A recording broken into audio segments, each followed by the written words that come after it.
Selamat siang semuanya, kembali lagi bersama saya Wiwi Widianti di Media Unma.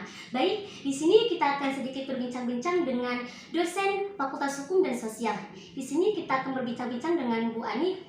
Selamat siang Bu Ani. Selamat siang. Bagaimana kabarnya? Alhamdulillah baik. Jadi Bu, untuk hari ini di Media Unma ini, program Media Unma ini, kita akan membahas tentang bagaimana sih upaya ataupun bagaimana upaya dari kampus Universitas Matahu Anwar Banten menghadapi pandemi COVID-19. Hal ini juga tidak lepas dari aturan pemerintah yang ada.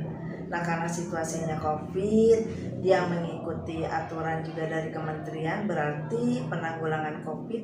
Kalau kita sekarang aturan terbaru berarti Permenkes 19/2021 tentang penanggulangan COVID. Nah, itu kita mengikuti aturan bagaimana cara menjaga sampai dari protokol kesehatan, kemudian aturan dari Menteri Pendidikan, bagaimana juga tata cara pelaksanaan selama pandemi COVID-19 ini. Nah, yang dilakukan di UNMA ini kita tidak sepenuhnya daring. Yeah.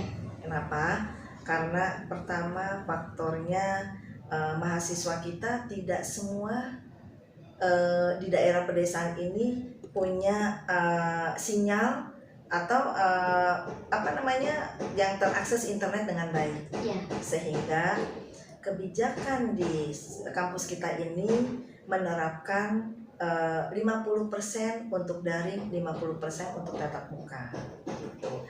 Tapi dengan memperhatikan protokol kesehatan dengan berjarak 1 meter. Yeah. Sehingga dalam 1 semester itu kita diberikan kebijakan dari bagian akademisi pendidikan bahwa pertemuan dosen itu selama pembelajaran kita dibolehkan 5 kali pertemuan. Dari selama 1 semester itu silakan. Iya. Pokoknya 5 kali pertemuan. Apakah mau beruntun atau mau tidak, tapi kita dikasih tatap muka 5 kali pertemuan. Nah, ya Bu, upaya dari dosen dan juga staf dari Universitas Matahu Anwar Banten ini mengalami pandemi COVID-19 gelombang ketiga, yaitu Omicron. Bagaimana menurut Ibu pandangannya? Kalau pandangan saya sih untuk sementara ini kita belum bisa normal total, tetap belum bisa. Tetap saja kita masih menerapkan kebijakan yang sudah ada. Hanya untuk dunia usaha itu sudah diberikan kelonggaran. Karena kalau tidak, perekonomian kita bisa repot nanti. Ya sekarang apalagi dengan seperti Omicron seperti ini, pemerintah juga menutup kembali bagi wisatawan atau yang datang dari luar negeri itu ditutup gitu. Nah, kita juga kebijakannya tidak akan berubah. Untuk sementara tetap akan kita selang-seling, ada daring, ada tatap muka gitu. Ya Bu, bagaimana menurut Ibu pesan bagi mahasiswa Universitas Matahu Anwar Banten agar mereka itu dapat menghadapi pandemi COVID-19 ini selama perkuliahan? Pertama, tetap semangat. Niat dan semangat itu yang penting. Karena seseorang itu bisa mencapai sesuatu itu kalau dia nggak punya niat semangat, dia nggak akan bisa mencapai gitu. Kedua adalah ketekunan seseorang ketika dia konsisten mencapai sesuatu, dia pasti akan bisa sukses. Ketiga adalah dia fleksibel, artinya dia bisa memahami kondisi dimanapun berada, terutama dalam COVID ini. Oh, harus seperti apa gitu.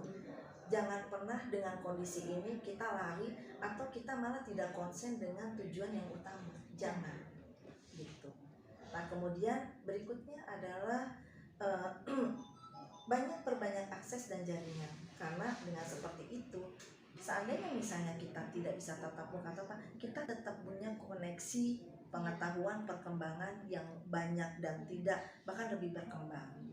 Mungkin itu kalau saya seperti itu. Terima kasih ya Bu atas waktunya. Mungkin hanya itu yang dapat kita perbincangkan untuk siang kali ini. Saya Wiwi Widianti, sampai jumpa.